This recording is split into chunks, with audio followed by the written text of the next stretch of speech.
Hello, everybody. This is Beef and the Deuce podcast. I am the Deuce. Check us out on YouTube, where you're at right now.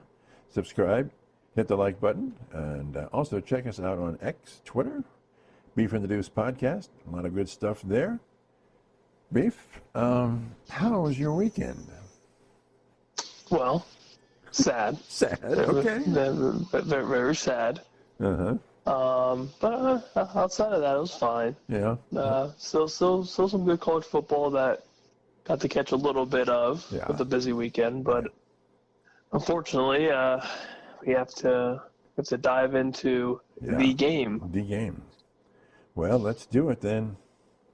You want to give me my take, and then you can tell me I'm wrong? Let's try our best. All right. It's gonna be a struggle to try to get through.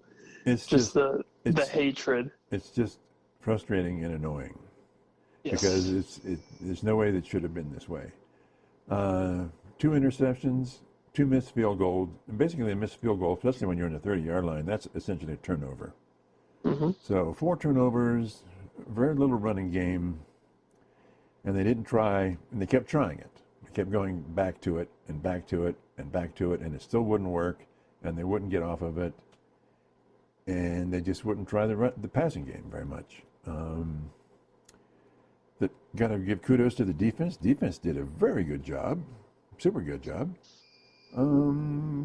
So I don't understand it. I just don't understand what the heck's going on. That's my take. I don't understand it. It's pissing me off. And it's not like, okay, they played a lot better than us. We just gave it away. Okay, it's up to you, Beef.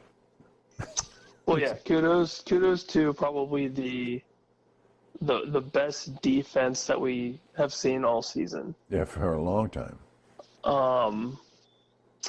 Jack Sawyer is amazing. Mm-hmm. Just to throw that out, I thought he played his ass off. Yep. Really not a ton of costly penalties until the Denzel Burke holding or PI towards the end. That was massive. Mm-hmm. But yeah, the question of this team or of this game even is, what the hell? Yeah. Like you have all of this talent, you spent all this money. Yeah. You've reached out to get Chip Kelly. Ryan Day is letting go of this offense. He's going to be this head coach that they've needed for years. Yep. There's all this hype behind how losing to Michigan sucks ass, and this is the worst thing that's ever happened. Mm-hmm. You know, whatever. And it's like, okay, like this is like, okay, let's go. And then we just completely shit a brick. Yep. Against a Michigan team that had no reason to be in this game. Right. Outside of the rivalry game, which we all know, it doesn't matter what their records are, it's the game. Yeah. But if you look at it from player to player, coach to coach, I mean, talent all around, we are light years ahead of this team. Yeah. And yeah, like you said, this offense just came out so unbelievably flat. And then we end the first half with the score was Jeremiah Smith's touchdown pass, touchdown catch, and we ran this up-tempo offense, and it worked to perfection. Yeah. So why not continue it? And we come out in the second half, and the rest is history. We don't score a single damn point in the second half. Yeah. At home. Mm-hmm. In the most ideal Big Ten weather. Mm-hmm. In front of 10,000 fans, 107,000 fans. Yeah, a lot. And you put out a performance like that. It's coaching. Chip Kelly goes back to the offense that just wasn't working. It's coaching. It's all coaching. Like, you need to, if something's not working, it is up to Ryan Day, Chip Kelly, or somebody on that sideline to say, hey, this shit sucks, fix it. Right. And I don't think Day did. I honestly don't think he went to Chip and went, you need to fix this. But how can you ignore the fact that nothing that you're doing is working? It's all not working. Yes, this rushing attack that you're trying, this outside the tackle runs, the list goes on and on. And mind you, we talked about this maybe a week ago from what Joel Klatt said. Just throw the ball to Jeremiah Smith. Mm-hmm. Mm-hmm. I don't care how he has to touch the ball. I don't care if it's the worst pass in history.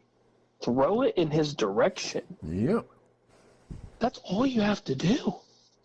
And once they start bringing down the safety, creeping anybody, double teaming him, there's going to be somebody open on every play. Mm-hmm. So do it. And it never happened. They never attacked downfield. Mm-hmm. Quinchon had like one or two big runs. Trey had maybe one big play. Yeah. I don't understand it. Will Howard's interceptions were god-awful. Terrible throws. And then you're banking on, like, the defense can only do so much. Right. And they played their asses off. Yeah. Jack Sawyer had one of the most incredible interceptions I think I've ever seen. Yeah. And then let's go to the field goal kicking, why don't you? Yeah. This dude is atrocious. Yeah.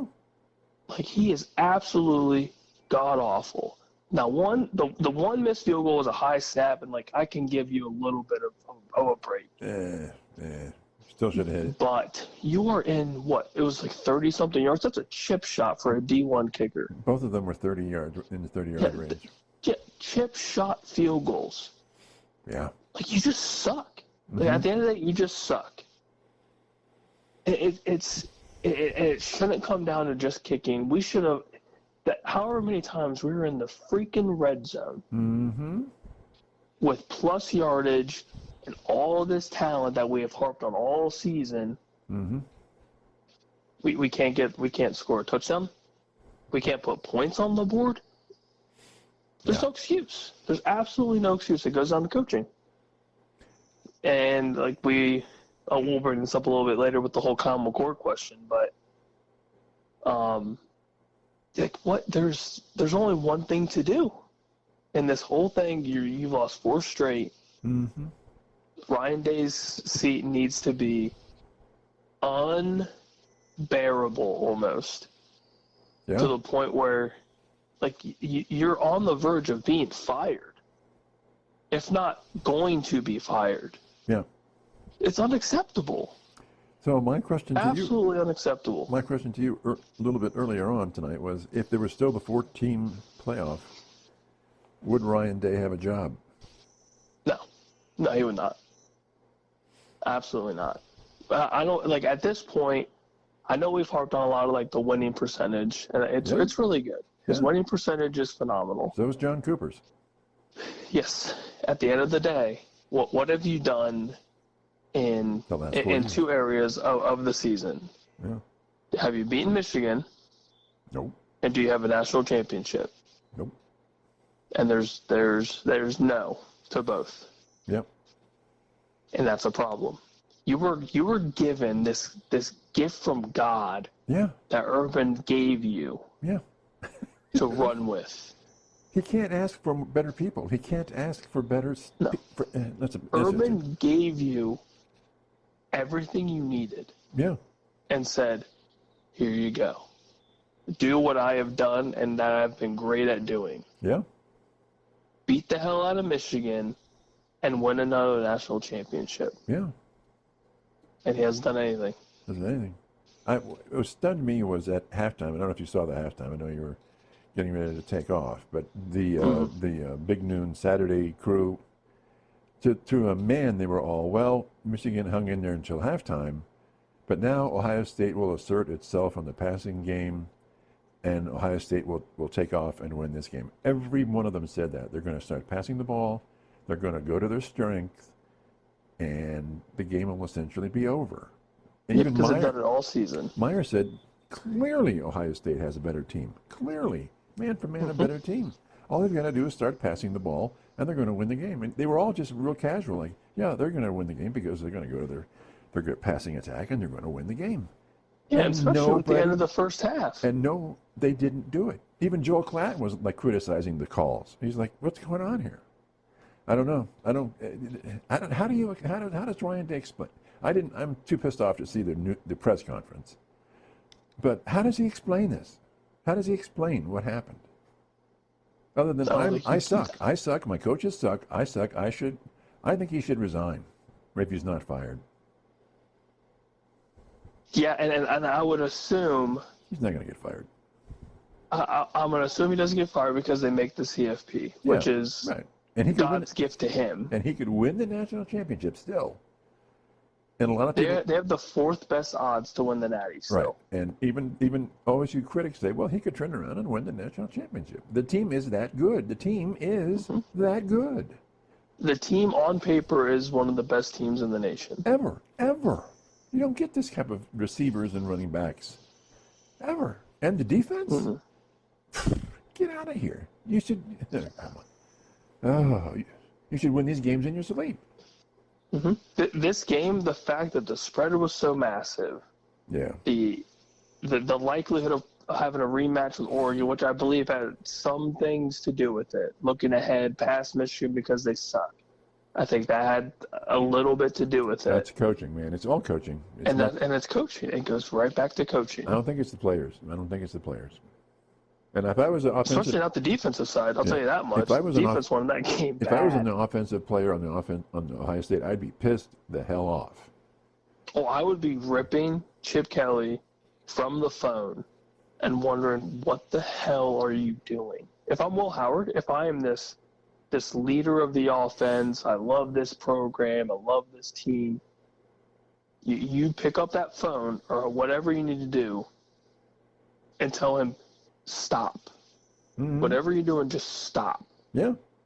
We're about to lose this damn game because your play calling's atrocious. Yeah. Stop running these outside sweeps, these runs. Up the middle wasn't working. It wasn't working. Stop doing it. Stop doing it. Don't do this. Do a read option. Good. Do something. Have a wrinkle. Wrinkle something. Yeah. Throw a deep ball. How many times did they even target Smith? Twice, maybe? It would have been less than 5 or 6. Because it did not seem like he was ever involved outside of a couple at the touchdown catch and then maybe a couple others. But there was one that they were throwing to him in the end zone and he got interfered with. But there's no excuse. There's absolutely no excuse for losing 4 straight to Michigan, especially the team that Michigan has put on TV all year. All year. And they just wanted it more. That front four that they have, don't get me wrong. They're good. Front four for Michigan's D-line, it's good. Solid. Absolutely solid. Secondary, their top corner is out with a bum toe. Yeah. Their top tight end and receivers out. What else could you ask for? So pass the ball. I don't understand. Their top corner is not on Jeremiah Smith. No. So guess what? You throw him the damn ball. And they admitted they were going to double team him. Yeah, sweet. Emeka Ibuka, Carnell Tate, Brandon Ennis. Who cares? Just throw the ball. Yeah. I don't get it. Our running backs can catch the ball. They're good. Yeah. I don't care if you do 12 halfback screens. I don't care. Yeah. Just and if it doesn't work, guess what? Do something else. Crumple it up, throw it the hell away. That's what you do. If you are this top tier offensive coordinator, Chip Kelly, you fix the problem. You fix whatever issue is happening, and you overcome whatever adversity your offense is facing to win this game. Yeah. And I can't remember who tweeted it. It was a former OSU player. He just goes, "This was the Chip Kelly offense that we absolutely obliterated in the national championship." Okay, there you go. And he's right. I want to say it was obviously a defensive player, and I can't remember who it was, but I read that today. And I just go, oh, yeah, we destroyed Marcus Mariota in that entire offense. We smoked them. That is Heisman winner Marcus Mariota. And we made you look like a bum. Yeah. And Michigan made us look like a bunch of bums. Yeah. It's unacceptable. It's truly unacceptable. If I'm Ryan Day, I would agree with you. I would say, yeah, I might need to resign. Well, he has to take full responsibility. You have the entire state calling for his head. Well, yeah. And rightfully so. And it's like, we lost to Oregon, but I didn't feel like this. No, because we were 2 seconds away. Yeah. Not even that. We were a second away. Yeah. From possibly kicking the game-winning field goal. Yeah. And what Will Howard did, it wasn't wrong. Right.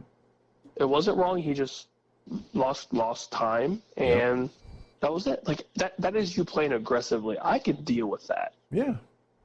I can absolutely deal with you wanting to make a play, thinking you had this time, realize you didn't, you lost the game by a point in a massive game in a crazy environment. Like I'm upset, but I'm okay with it. Yeah, I mean, sometimes you lose, but this was inexcusable. It didn't look like we even wanted it. The offense didn't even seem like they wanted anything in the second half.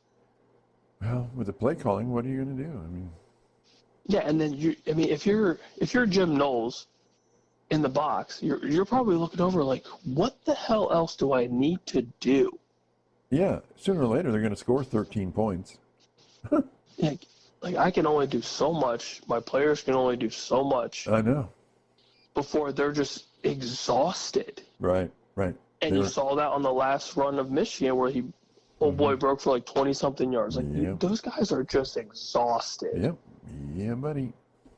I mean, he broke 5 tackles. A lot of arm tackling at the end there. Yeah. Oh, I mean, that has a lot to do with technique and all that. But at the end of the day, those dudes are dog-ass tired. Yeah. They've been on the field forever. Mm-hmm. It's not an excuse, being tired or whatever. I get that, but and deep in their own end zone. That's inevitable. Deep in their own territory. Ohio State was giving the ball to Michigan with super field position. Mm-hmm. Oh yeah. At some point, I felt like they were never going to not be in our inside of the 50 for us. Yeah. I don't know. To me, he's John Cooper 2.0. He can recruit like crazy, but he can't win the big game. He just can't win the big game. We didn't play aggressive enough. We didn't, our defense played violent as could be. Yep. And that was phenomenal. Our offense was just scared. Ryan Day, I think, is just so scared of losing that game again that we've been begging for the Georgia Ryan Day. Yeah. We've been begging for that. That was probably the best coached game that Ryan Day's ever had, even though we lost. Mm-hmm. Yeah. And we haven't gotten that back. Yeah. In any game throughout the season, that is, you would think Michigan is the game that at the end of the day, you just go in there and say, you don't give a shit. You just go, play the game. If we lost because he was too aggressive, that's okay. You should win the game, but at least if you talk about the loss, and it's we did this too much, we played too aggressive on this part. At least there's a reason. We don't have a reason outside of you're just suck. You suck and you're scared. You're scared of the big bad wolf that is the Michigan Wolverines. He talks it for 364 days a year, and then on that day, it's a different Ryan Day.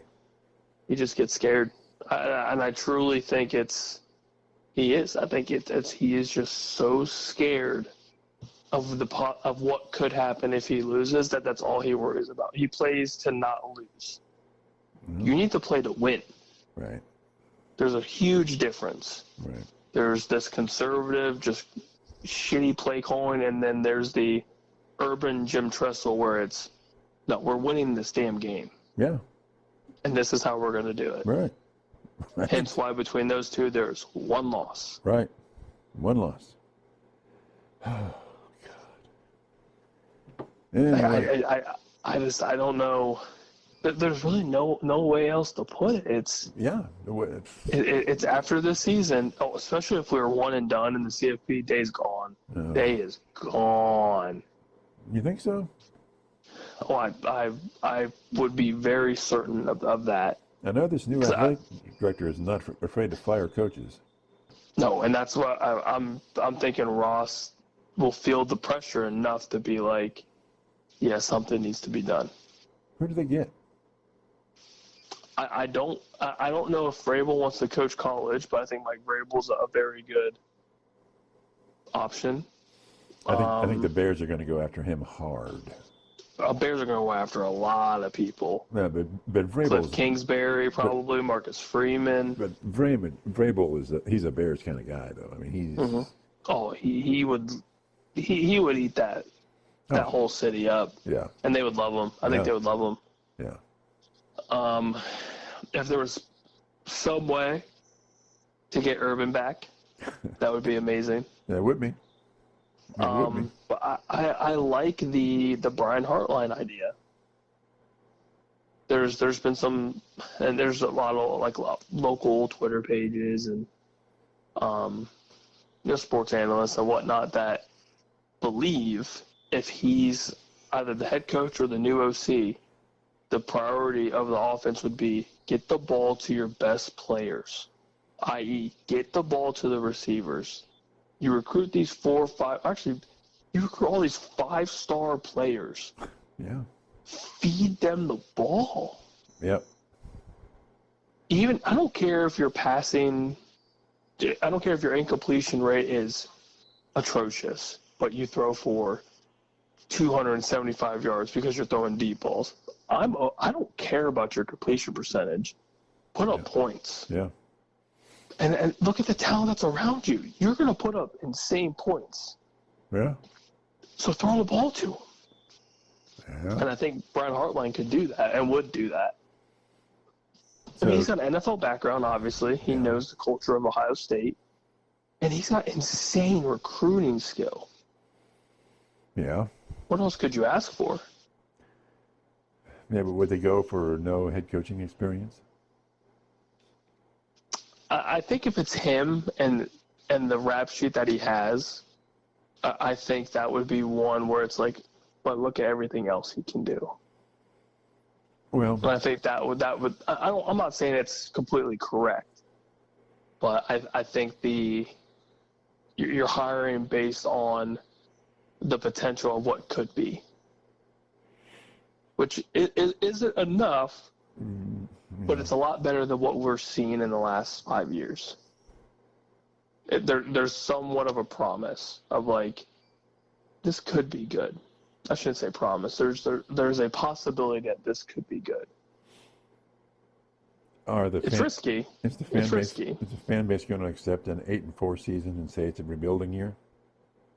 Oh, of course not. This fan base isn't accepting anything outside of or under a Big Ten championship. Yeah, 10-plus wins. Especially with this new CFP, 10-plus wins, that needs to be a staple at minimum. Yeah. I don't know. Yeah, I'm not really sure. I mean, Chip Kelly's seat is already hot, and he's been there for less than a year. The Jim Knowles idea, I don't hate too much because he's already in the program. Making him the head coach? Yeah, there's some talk that wouldn't be terrible because you would just keep the defensive mindset and keep the defensive head there.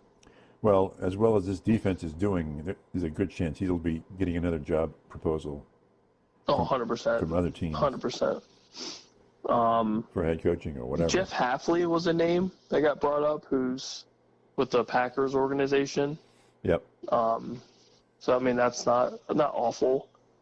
I know Bill O'Brien won't leave BC, but I wouldn't be upset if they try to at least reach out to Bill O'Brien. But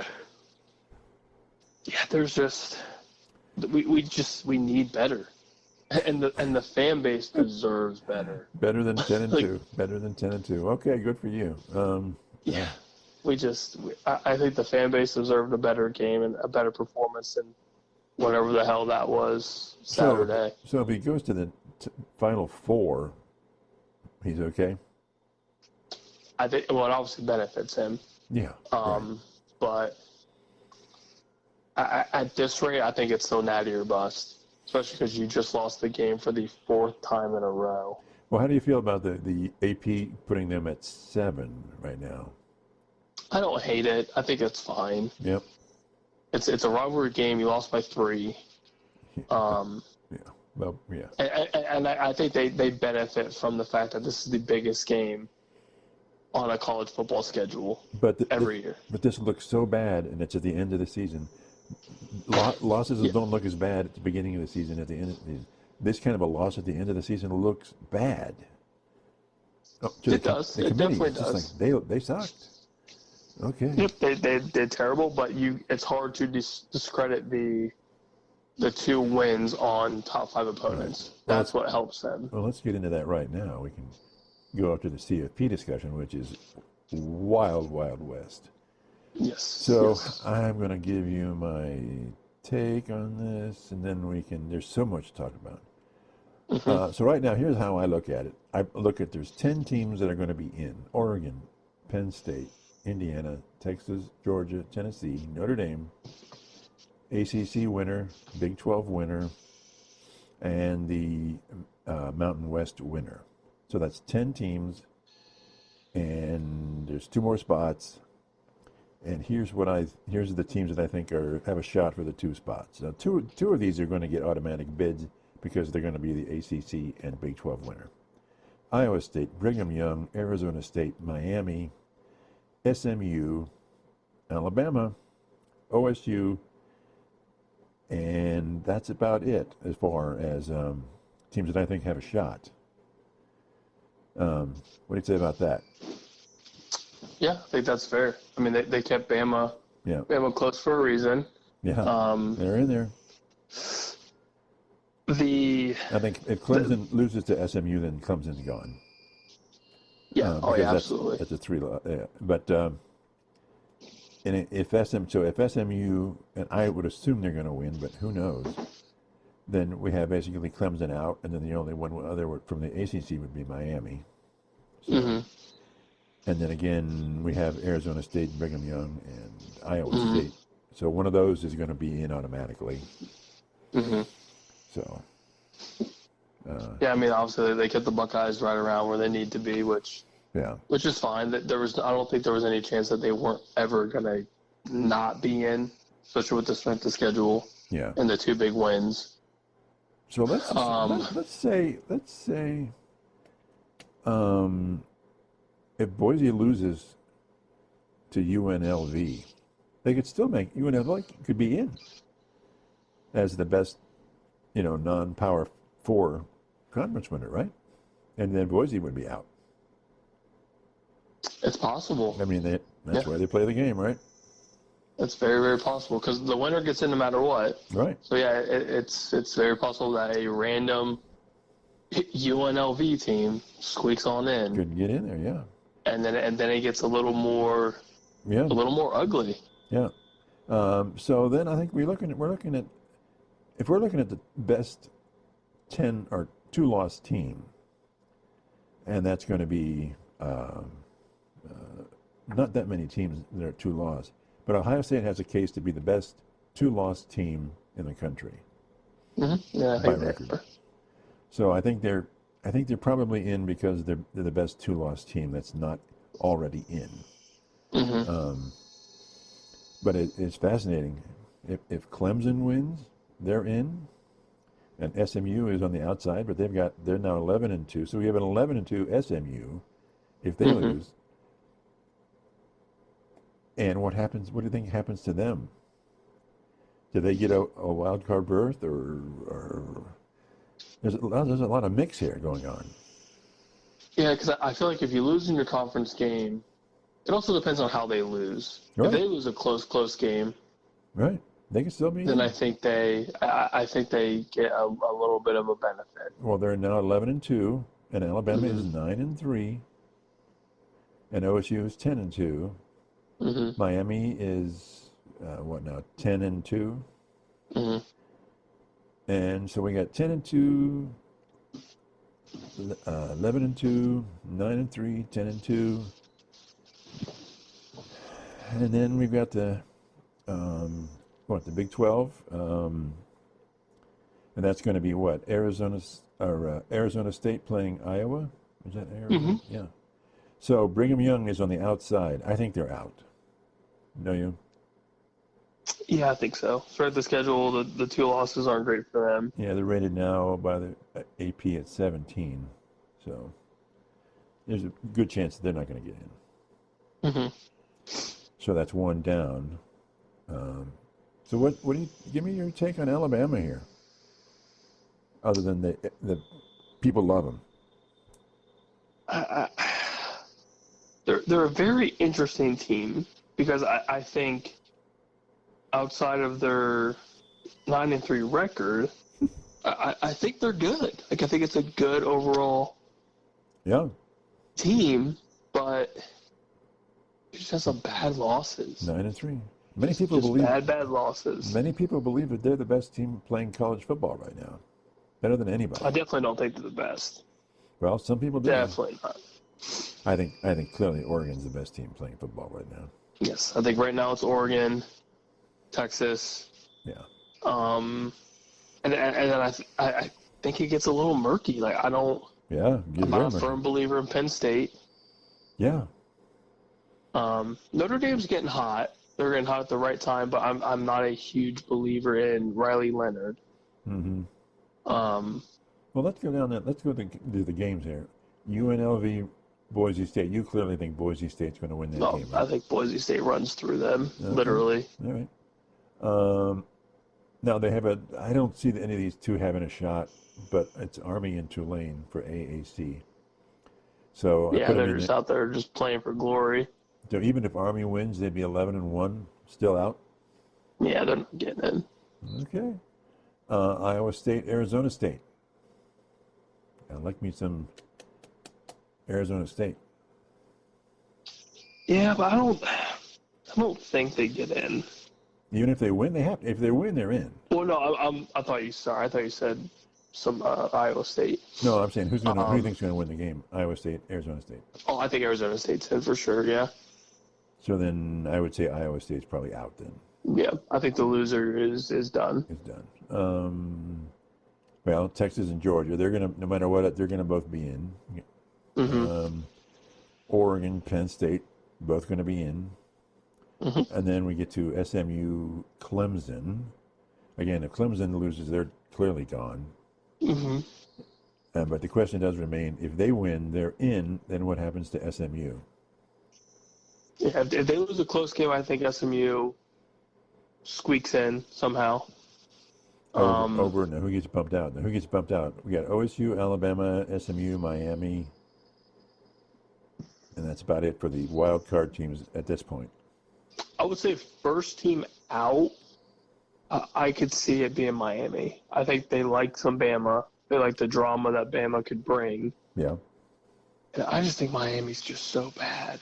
Yeah. That defense is so bad. Kyle McCord looked like an all-star. Yeah. Looked like an all-American, just 5-star recruit against that defense. And by the way, congratulations to him. He did a great job. Oh God, yeah. With all the shit talking, with him leaving Columbus, goes to Syracuse and just balls out. Yeah. Yeah. His stat line's very impressive. Yeah. Very. Couple bad games, which is fine, but overall, I mean, you just beat a top 10 team and chuck the ball for almost 400 yards and a couple scores. Yeah. Yeah. Good on you, man. Good on you. And I love that he tweeted out, "You're welcome, Clemson." I thought that was funny. Yeah. Yeah. So then we're talking OSU, Alabama, SMU, and we have 2 spots. Yeah, God, that's tough. Now, if it was a very fair world, Bama would be out. Mm-hmm. Yeah.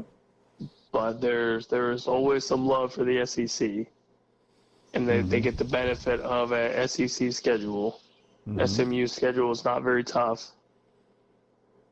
And if by some chance Miami is ever in this conversation, still Miami's strength of schedule isn't very good either. So you think it's Alabama, OSU getting in? Yeah. Okay.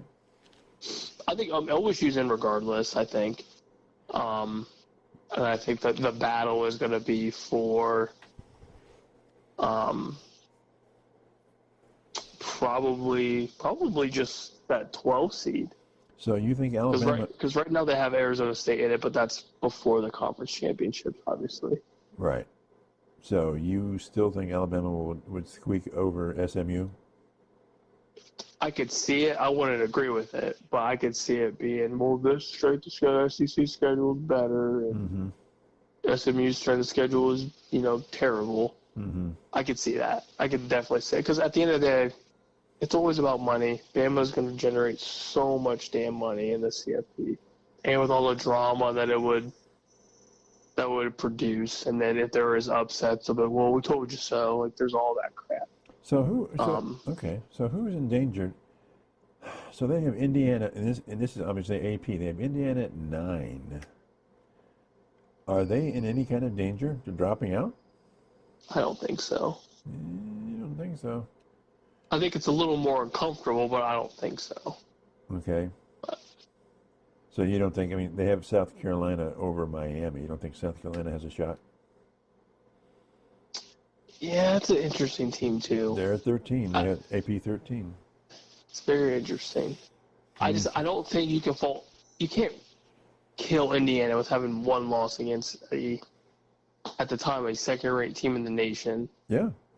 That's their only loss, and I don't think there's any way they get booted out because of that. There's no shot. People outside the Big Ten don't think they're anything. Oh, I'm sure they do. Well, they also think Alabama's the greatest team in history. Right. And their 3 losses really battle that argument. Yeah. Well, still Alabama. Yeah. Good job. Hey, Vanderbilt. Just talk to Vanderbilt. Yeah. So we're looking at, so you think that Arizona State will be the Big 12 champion, and you think that it will be SMU over Clemson, right? Okay. So then we would have, in your world, it would be OSU and Alabama then sneaking in, say, 11 and 12. Yeah, God, Bama at a 12 seed would be insane. Yeah. That would be wild. Yeah, well, they'd be damn lucky if they get in. But let's say the committee goes, hey, 3 losses isn't good. We're not going to put them in. Then who gets in? Because there's your South Carolina argument. Miami. There's your Miami's 10-2. Yep, there's your Miami argument. But I think that's really it, though. I don't know if there's really anybody else outside of those 2, if you're not including Bama, if they're already, booted out. I mean, I really don't know of another team that would even be worthy outside of those 2. So you don't give anything to South Carolina or Ole Miss? I don't know about Ole Miss. I know you probably love them. I do. You and your Lane Kiffin relationship, but I think South Carolina makes a good case, especially with the win, with their big win against Clemson. I think that definitely jolted them up a little bit. Yeah. I really don't want to see Miami in. I don't think they're deserving at all. Okay. Let's say the committee keeps Alabama out. Who's next in? I would like to see South Carolina in. That would be wild. South Carolina. I think now obviously us in Big Ten country, we don't get a ton of South Carolina games, but they're a very interesting team. They beat big both teams. Offensively and defensively. And they beat big teams. They're not afraid to beat anybody. Yes, and I think it's Sellers, the quarterback, big dual threat guy. It's a very similar style to like Jalen Milroe, and I think an offense with a quarterback like that could really stir the pot, especially depending on the matchup. Whoever they end up playing, whoever's a 5 seed at that rate, which I would assume would be probably Penn State. I don't see them beating Oregon. But, yeah, South Carolina could easily beat Penn State if that's the matchup. Whew. Yeah, that'd be spicy. So if Alabama is out, you're going South Carolina. Yeah, I would like to see it. I think that would be an interesting team. They have a better record than Alabama. Yes. Yeah. I mean, mostly everybody does at this rate. Yeah, everybody that we're talking about has a better record than. Mm-hmm. So there is that Penn State Maryland controversy at the end of the game. Are you familiar with that one? Mm-mm. Where the Maryland coach, when they're shaking at him, and he's like, because Penn State put a 44 spot on him at the end of the game. They obliterated and him. then they were all pissed off that why did he do that? And I have to agree with Franklin. He said, look, this is a different world we live in. I need points. And I had my third and fourth string people in here, and you had your first and second string defenders. They have every right and obligation to score. It's your job to stop us. And so he said it wasn't first string against first string. My third string and fourth string people were in trying to score a touchdown. And by God, they have the right to try. And he said, and points are a tiebreaker. He said, the media, he said, it's a different world with this 12-team playoff. And I agree with him. 100%. At the end of the day, Maryland needs to be better. Yeah, needs to be better. But he said, I agree that we put an extra touchdown on the board that we didn't have to. But so what? It's a different world we live in nowadays. Points matter. He said, points matter. And I want to get my players a chance to compete because it's a long playoff series. And I'm like, yeah, I totally agree with what he said. Yeah, and they're going up against the juggernaut that is Oregon right now. Yeah. Next week. Yeah, you never know. There's no promise that they're going to win that game. Right. And if points benefit a potential seeding, which it probably will. Yeah. Yeah, you want that 5 seed. Yeah. You absolutely want that 5 seed because of the road to the final 4 teams. Right. And Penn State got in to the championship game based on the fourth tie-breaking protocol. Mm-hmm. Mm-hmm. And I'm like, okay, so it matters. That was the best combined aggregate score or some blah blah blah blah blah. Mm-hmm. But he goes, this stuff matters. This stuff really matters. He goes, points matter. Yeah. You can't be mad. It's and I love that. Like, don't put up these points, but then stop it. Yeah, stop them. Don't suck. Yeah, and Ryan Day being pissed off that somebody tried to plant the Michigan flag. Well, stop. Then win the game. Win the game. Win the game, and there's no problem. Yep. You win that game. They don't charge you 50. They don't. But all you gotta do is win the game. Yeah. Shut up, Ryan. Yep. Yeah, and there was a whole lot of coverage with Jack Sawyer ripping the flag. Like that, I understand. Yeah. But at the end of the day, like, your team didn't win. Yeah. When it's not his fault by any stretch. Jack Sawyer played a hell of a game, like you said. Right. I appreciate him being super frustrated. Yeah. Oh yeah. I 100% appreciate it because it means you wanted it. Yeah. But there's obviously going back to this game now. There's a picture of Ryan Day not doing a damn thing, just standing there. Like, you got to show some sort of emotion. I know. Like, give me a break, dude. I know. Like, if this means so much to you, where's the emotion when they're planting a flag on your 50? Yeah. Give me a little Woody Hayes. Sorry. Oh, yeah, throw an uppercut, please. Yeah. Just hit somebody. I would love it. At least it would show something. Yeah. It would show me something. Yeah. But then again, it is 2024, and we can't do stuff. We don't do that. Yeah, we don't do that. So anything else that we need to talk about with this championship? It's fascinating. It's fascinating. Yes. I thought I would hate the 12 team because I think it was too much. But I think where this is going in year one, the drama and the chaos is fun. Oh, yeah. And it, like you said, with the James Franklin points matter thing, like, we're going to see a lot more exciting games, I think, with this format. Yeah, you can't take your foot off the gas. Yes, and I think that's going to be beneficial for the college football fan. Especially with all the chaos in the SEC. Oh my gosh. Oh yeah. Oh, and Georgia just damn near almost blowing the Georgia Tech game. Oh my God. So wanted to see that. I was hoping. Oh well. Anyway.